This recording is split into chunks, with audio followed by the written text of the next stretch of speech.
Olá, bom dia, tudo bem, pessoal? Iniciando aqui mais um Café com a Dani, nesse dia maravilhoso, meio nublado, meio com sol, meio estranho. Agora é o Café com a Dani número 64.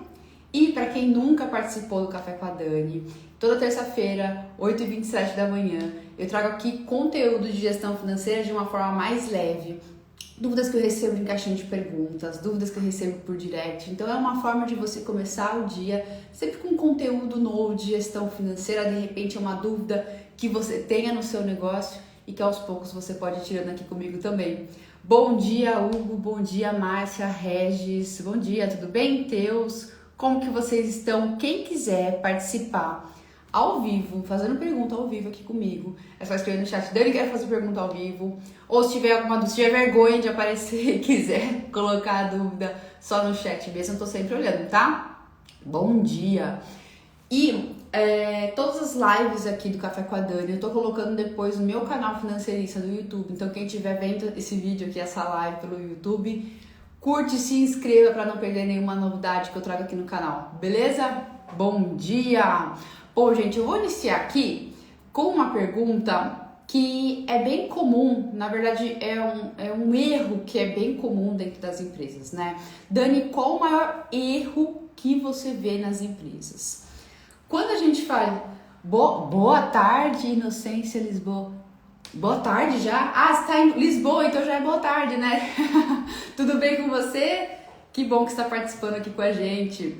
Bom, qual que é o maior erro que eu vejo nas empresas, principalmente quando a gente fala em micro e pequenas empresas, né? É a falta de separação de contas pessoais e contas empresariais, tá? Isso aí eu sei que é um assunto extremamente manjado, que vocês já devem ter visto em tudo quanto é lugar, não separe as contas pessoais e empresariais, é um tema super que todo mundo já sabe, né? Porém acontece. E é o erro mais comum que tem nas micro e pequenas empresas, tá? Aquela coisa que muitas vezes parece que é inofensivo, você fala assim, eu vou deixar aqui, usar o mesmo cartão para pagar as minhas contas pessoais e as contas da empresa, eu vou tomar cuidado aqui para comprar uma coisinha com o dinheiro da empresa, mas depois eu devolvo. Essa separação não parece muitas vezes inofensiva, porque muitas vezes o dono do negócio, o próprio dono do negócio, ele tem aquela impressão de que a empresa é familiar, a empresa é minha, eu posso retirar um pouco do dinheiro de caixa para pagar minhas contas, depois eu devolvo, fica aquela coisa informal. Só que, na verdade, existe um problema muito grande quando não há separação de contas pessoais e empresariais, porque isso já bloqueia, desde o início, toda a jornada financeira. Aquela jornada financeira que eu sempre falo para vocês, né? De você começar com a organização financeira, de você aprender a fazer os registros de uma forma correta, seja numa planilha, seja no sistema, né? Para que ter esses registros da forma correta? Para você ter dados confiáveis. Você só vai conseguir fazer uma análise estratégica no fluxo de caixa da empresa se você tiver dados confiáveis. Porque senão você vai pegar os dados e vai falar, bom, será que eu posso tomar uma decisão com essas informações? Muitas vezes você mesmo sabe que tem falhas nos dados, que teve dias que você não registrou, que você pegou dinheiro do caixa da empresa para fins pessoais e você acabou deixando de quieto, não devolveu o dinheiro. Aí quando você vai ver, poxa, cadê o dinheiro do caixa? Não tem. Então você mesmo às vezes sabe que tem essa falha grave e tudo começa com a falta de separação de contas pessoais e empresariais. É um problema sério e gravíssimo, porque isso, como eu disse, vai bloquear toda a jornada financeira. Quando você vai iniciar, né, todo o processo financeiro, que é um processo que eu ensino inclusive dentro do curso dele, tem um passo a passo, porque gestão financeira não é uma coisa assim tão óbvia, né, que é intuitivo. Muitas vezes a gente vê que existe um problema no caixa da empresa, que não estou tendo dinheiro para pagar os fornecedores, que não estou tendo dinheiro para poder comprar novas mercadorias para o meu negócio, não tenho dinheiro para retirar meu Prolabore.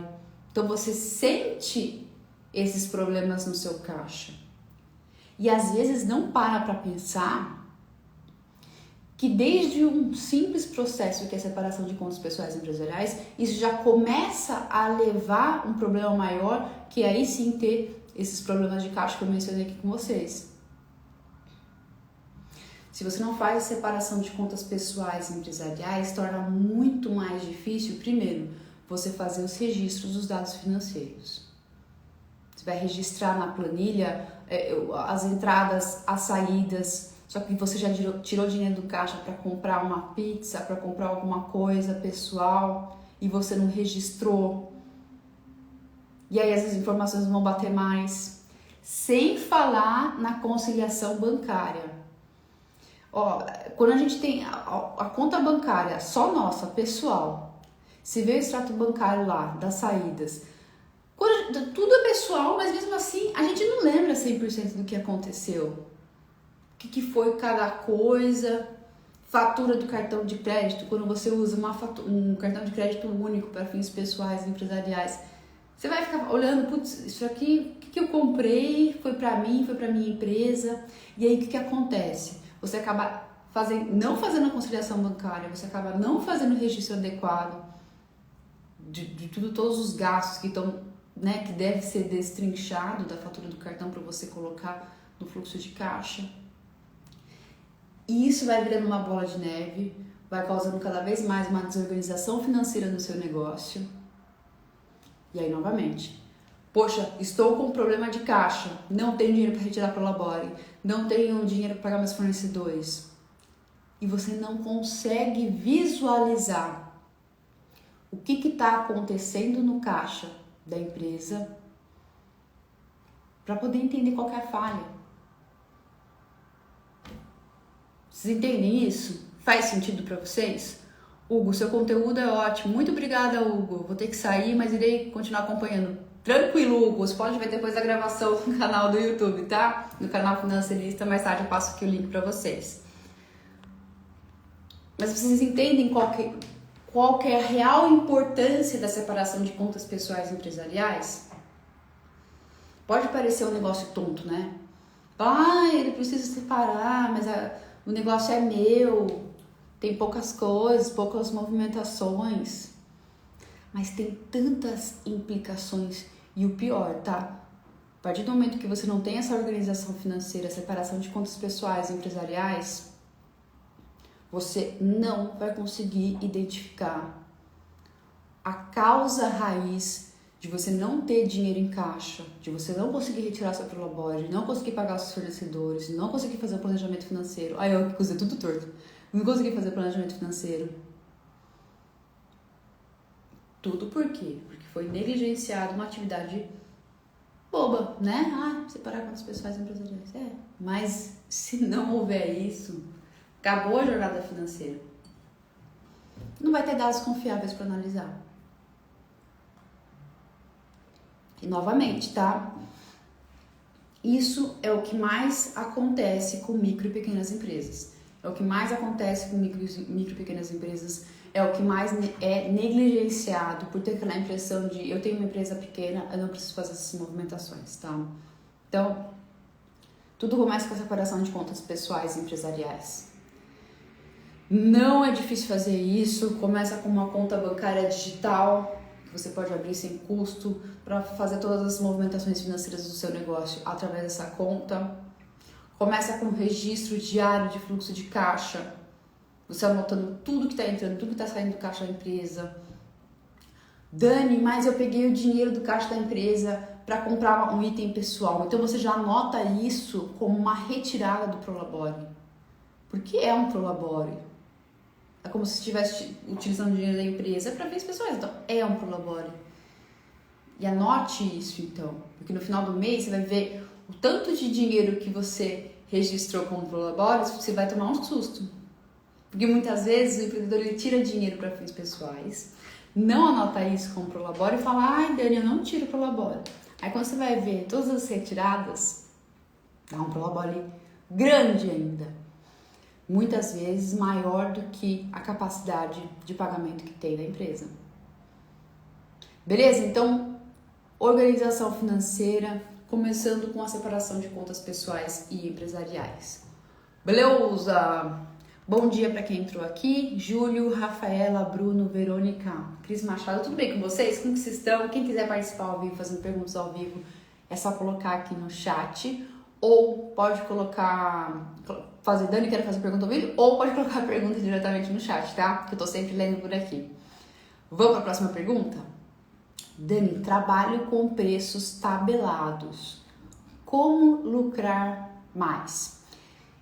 Esse caso de preços tabelados, ele é muito comum com franquias, né? A gente já deve ter observado aí, tem várias franquias que, independente da franquia que você vá, mesmo em diferentes cidades, o preço é o mesmo, tá? Muitas franquias são assim. Então, o que acontece? Você fica engessado naquele esquema de, poxa, eu vou fazer uma precificação com a minha margem de lucro, uma precificação, todo o esquema de análise de precificação que a gente fala sempre, acaba sendo congelado. Por quê? Porque a franqueadora está passando já um preço fixo para você colocar no seu estabelecimento, tá? Mas aí, como lucrar mais nessa situação? Geralmente, você precisa trabalhar com duas variáveis principais, tá? Que é a despesa fixa e o volume de vendas. O que acontece? Por mais que esses preços sejam tabelados, cada franquia vai ter uma estrutura própria. Tem franquias que ficam em loja de rua mesmo, tem franquias que já são dentro de shopping, então tem um custo maior de locação, né? De você pagar tanta locação, às vezes tem que pagar alguma coisa de propaganda, de marketing, algumas despesas extras quando você está dentro de um shopping, né? Então, existe uma variação aí de despesas fixas também em relação a funcionários. Então, não existe um padrão, geralmente, de você precisa ter 5 vendedoras para essa franquia. Não, vai do volume que você tem de vendas. Então, essas variáveis faz com que o lucro, né, a lucratividade que você vai ter no seu negócio seja maior ou menor. Então, por isso, quando você tem franquias, quando você trabalha com uma loja que tem preços tabelados, você precisa fazer um trabalho muito bem feito em relação a despesas fixas e planejamento de vendas, tá? Do ponto de vista das despesas fixas, precisa tomar total cuidado, porque você vai receber um produto, né? Você vai comprar geralmente esse produto de um fornecedor que já é um fornecedor fixo, de repente você tem um só fornecedor para comprar as mercadorias, você vai comprar já esse preço, cada produto que você vai vender, ele tem geralmente já ele vai ter já então essa margem de contribuição fixa que você não vai mexer. O que é a margem de contribuição? É o preço de venda menos o custo variável, aquilo que você pagou para o seu fornecedor. Se você tem um preço tabelado, e se você tem um fornecedor que é também fixo, que você tem que comprar só dele, e há um preço também que é fixo, então essa margem de contribuição, ela vai ser fixa para você também, você não vai ter margem para conseguir mexer nela. O que acontece então? Esse valor de margem de contribuição, que é o que sobra da venda após a dedução dos custos variáveis, é o que vai te ajudar a diluir as despesas fixas do seu negócio. E aí, quanto mais enxuta for a estrutura de despesas fixas do seu negócio, mais vai sobrar na última linha, por assim dizer, que é o lucro líquido do seu negócio. Então, por isso que não posso mexer no preço, não posso mexer no custo dessa mercadoria que eu estou comprando do meu fornecedor, você tem que mexer nas despesas fixas. Mexer no sentido de você ter o controle, né? Quanto melhor o controle que você tiver das despesas fixas, melhor vai ser a sua lucratividade. E o outro ponto de vista que também vai impactar nessa lucratividade é essa estratégia de vendas, o volume de vendas. Por quê? Por mais que os custos variáveis, né, aquilo que você paga com o seu fornecedor, ele aumente na mesma proporção. Quando você vende mais, né, você está vendendo mais, vai precisar comprar mais com seus fornecedores, esses custos variáveis vão aumentar na mesma proporção. Porém, todo negócio de franquia que tem esses preços tabelados, eles já fazem o cálculo para que você tenha uma margem de contribuição positiva, né? Vamos dizer que é uma das vantagens assim, você não ter tanto trabalho de precificação, mas você, geralmente as franquias já te dão um preço de venda considerando o custo da mercadoria que você está com o fornecedor e considerando uma despesa fixa média, tá? Então você vai ter uma margem de contribuição positiva. Você vendendo um maior volume desses produtos, desses serviços, maior vai ser o montante de margem de contribuição que você vai acumular, que vai te ajudar a diluir as despesas fixas. Então pense bem, eu estou vendendo mais produtos, mesmo eu descontando tudo aquilo que eu paguei com o meu fornecedor, o montante final ele vai ser mais gordinho, vai ser mais fofo, vai ser um porquinho aí mais recheado, para te ajudar a pagar as despesas fixas do seu negócio, diluir as despesas fixas. Então por isso que precisa sempre alinhar uma estrutura de despesas fixas enxuta com uma estratégia de vendas interessante, para que você cada vez mais consiga, com esse volume de vendas, pagar todas as suas despesas fixas, atingir o break-even, atingir o ponto de equilíbrio, né? Ou seja, todos os gastos que você tem na sua empresa você já conseguiu pagar por conta dessas vendas. E a partir disso aí sim você começar a ter lucro no seu negócio.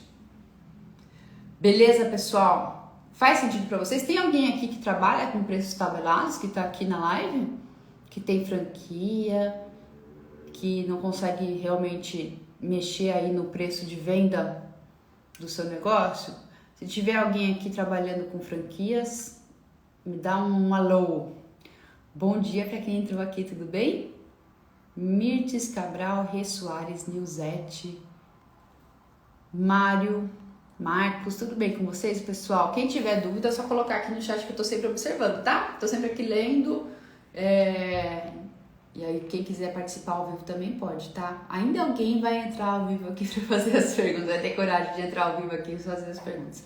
É tranquilo, não tenham vergonha, é bem simples, tá? O processo, só colocar aqui que eu coloco você ao vivo. Vamos para a próxima pergunta? Quando começar a fazer a minha reserva de emergência? Tem alguém aqui que já está fazendo a reserva de emergência? Porque esse assunto ele ficou mais à tona pós-pandemia, né? Que isso sempre foi muito na teoria, a reserva de emergência sempre foi algo muito na teoria, mas que na prática as empresas não faziam. E, infelizmente, por conta da pandemia, a gente viu a real necessidade de você ter essa reserva de emergência. E muitas empresas, então, começaram a realmente fazer esse acúmulo de capital focado em um momento de emergência, né? Como aconteceu há pouco tempo atrás. Tem alguém aqui que já começou a fazer reserva de emergência? É importante, né? Por que é importante fazer reserva de emergência? Reserva de emergência, como o próprio nome diz, é para momentos de emergência. Então, de repente, estourou um cano na área do teto do seu estabelecimento e você não tem dinheiro em caixa para bancar essa reparo, né? Você vai utilizar a reserva de emergência. É uma situação que foi inesperada. Agora, por exemplo, eu preciso trocar um maquinário na minha empresa e vou comprar esse maquinário novo, ele é caro, vou retirar dinheiro da reserva de emergência? Não. Por quê? É algo que você já está planejando, você já está falando, poxa, eu tenho necessidade de comprar um equipamento novo para o meu negócio. Então, não é uma emergência, tem um certo planejamento. Então, para isso, você não utiliza a reserva de emergência, você utiliza uma reserva de reinvestimento, que é uma outra reserva à parte, para promover melhorias no seu negócio. Então, em qual momento que eu começo a fazer a minha reserva de emergência? O ponto principal para você começar a fazer a reserva de emergência no seu negócio é obter um saldo positivo no fluxo de caixa. Tem que obter um saldo positivo no fluxo de caixa. Porque se você está fazendo, se o caixa da empresa tem entradas e saídas ao ponto que no final do mês não sobra dinheiro em caixa, ou muitas vezes você está em dívida, tem contas ainda que você não conseguiu pagar, como que você vai começar a separar dinheiro do caixa da empresa se esse dinheiro não existe? Então, o ponto principal aqui, você precisa fazer com que o caixa da sua empresa seja positivo. Não só para formar reserva de emergência, tá? Mas para a empresa sobreviver. Porque uma empresa com caixa negativo por muitos meses é problema. Não pode, tá? Isso precisa ser revertido de alguma forma. Identificar qual que é o problema, o que está acontecendo dentro do negócio para reverter essa situação quanto antes. E as dívidas não virarem uma bola de neve. A Nilzete, usa o caixinha do banco digital para fazer esse fim, reserva de emergência. Você já deixa o dinheiro reservado no banco, né, Nilzete? E quando houver necessidade, então, você faz essa retirada. Tá certo, Nilzete. Ele existe, está do lado do cliente. O que existe a reserva de emergência? Não entendi, Linel. A reserva de emergência está do lado do cliente? Então, o que acontece? Primeiro ponto principal, você fazer com que o caixa da empresa seja positivo. E tudo isso aí, fazer o caixa da empresa ser positivo é o quê? Saber analisar o que está acontecendo. A gente tem um cachorro chato aqui latindo, é aqui do vizinho. Mas é fazer você conseguir analisar o caixa da sua empresa ao ponto de se falar, tá, eu tô identificando tais pontos de melhoria no caixa da minha empresa em relação a estrutura de despesas fixas, a pagamento de fornecedores, compra de mercadorias, esse estoque que eu estou fazendo. Então, tudo isso faz com que você consiga analisar qual que é a falha dentro do caixa da minha empresa. Tudo isso eu ensino, inclusive, na análise de 5 pontos dentro do meu curso ADL, para você identificar para onde está indo o seu dinheiro. E ter um plano de ação específico que traga a melhoria no caixa da sua empresa aos poucos, tá? Não acontece de uma hora para outra, as coisas não existem milagre, tá? Mas tudo começa com esse processo de análise de identificar o caixa da empresa e aos poucos você colocar um plano de ação para trazer melhorias. Tornar o caixa da empresa positivo, tá? Tá, o caixa da empresa está positivo, vou pegar esse saldo e colocar tudo na reserva de emergência? Não! Primeiro você tem que garantir que você tenha capital de giro para bancar as próximas semanas da sua operação. Então não adianta você pegar todo o dinheiro e colocar aí numa reserva de emergência, se você não vai ter dinheiro nas próximas semanas para pagar as contas. E aí que entra a importância de você ter a projeção de caixa. Então, qual que é a minha projeção nas próximas semanas em relação a entradas, a saídas, todas as contas que eu tenho que pagar, contas a receber? E com isso você já consegue mensurar o capital de giro necessário para você deixar em caixa para você poder bancar a sua operação.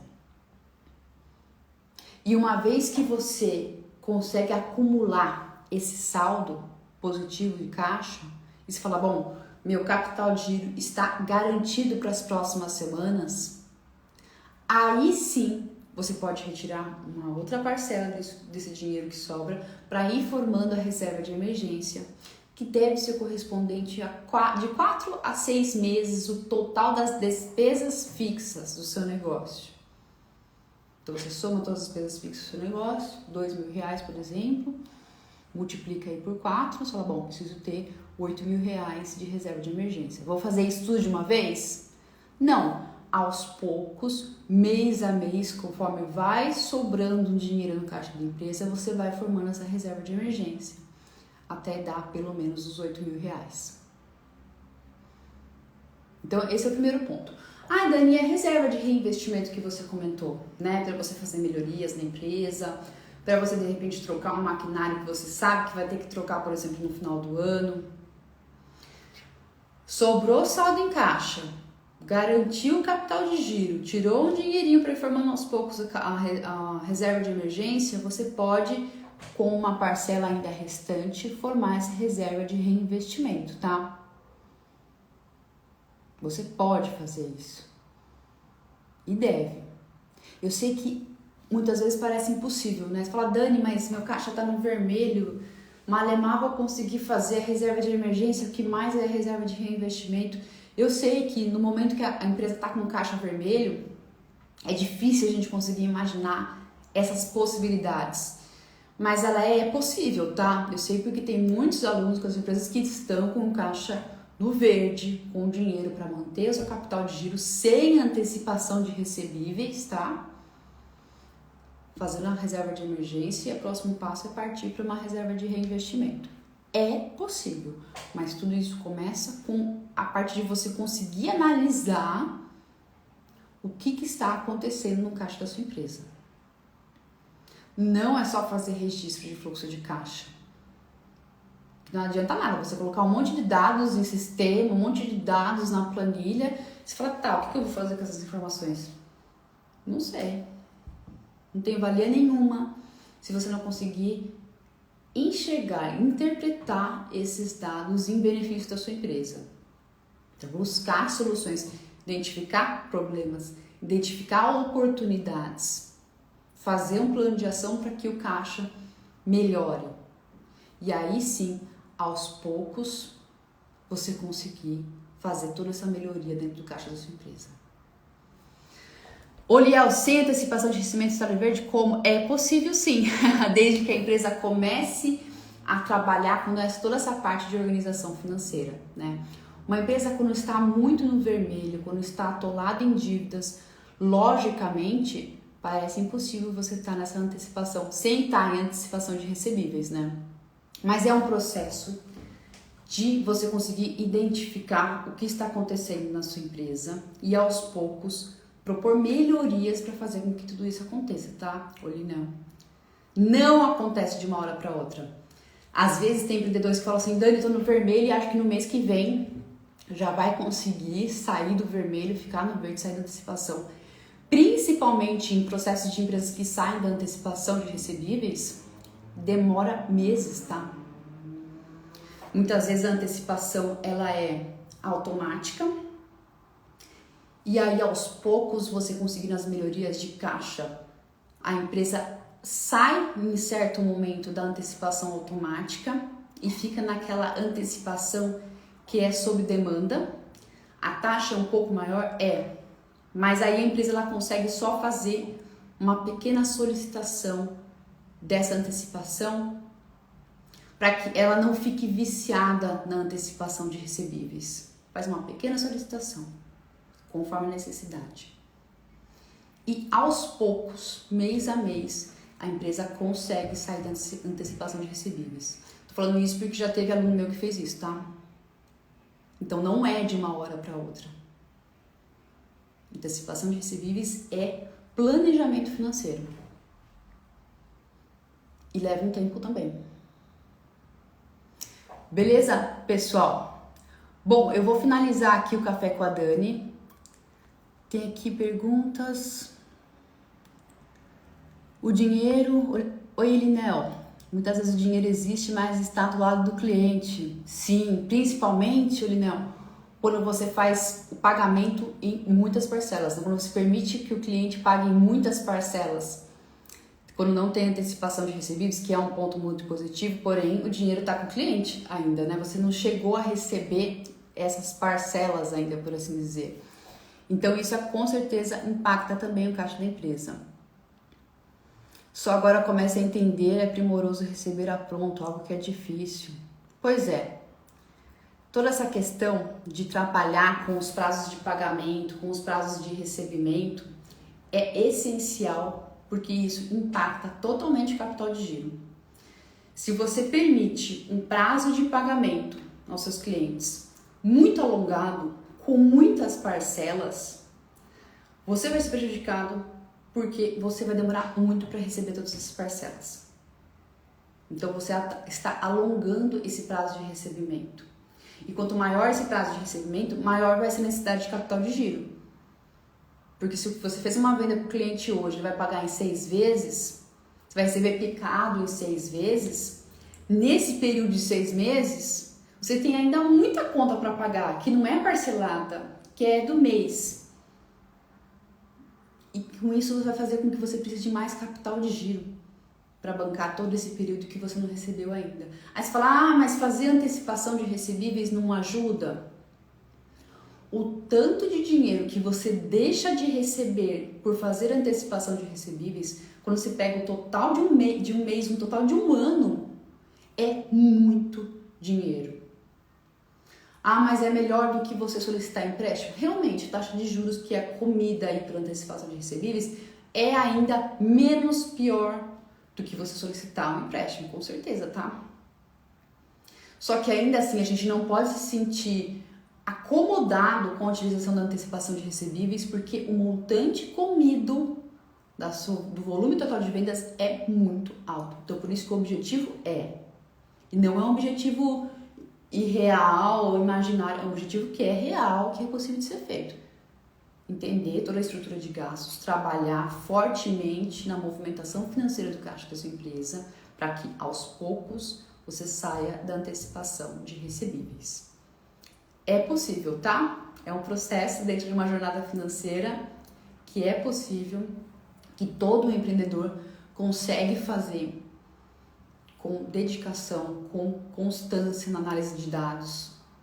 É possível, tá? Tudo tem um jeito. Beleza, pessoal? Obrigada pela partilha. Beijinhos de Lisboa, Portugal. De Lisboa, que legal, Linel. Obrigada mesmo pela participação. Pessoal, um beijo para vocês. Uma excelente terça-feira e nos vemos na próxima terça-feira, 8h27, no Café com a Dani. Um beijo. Até mais.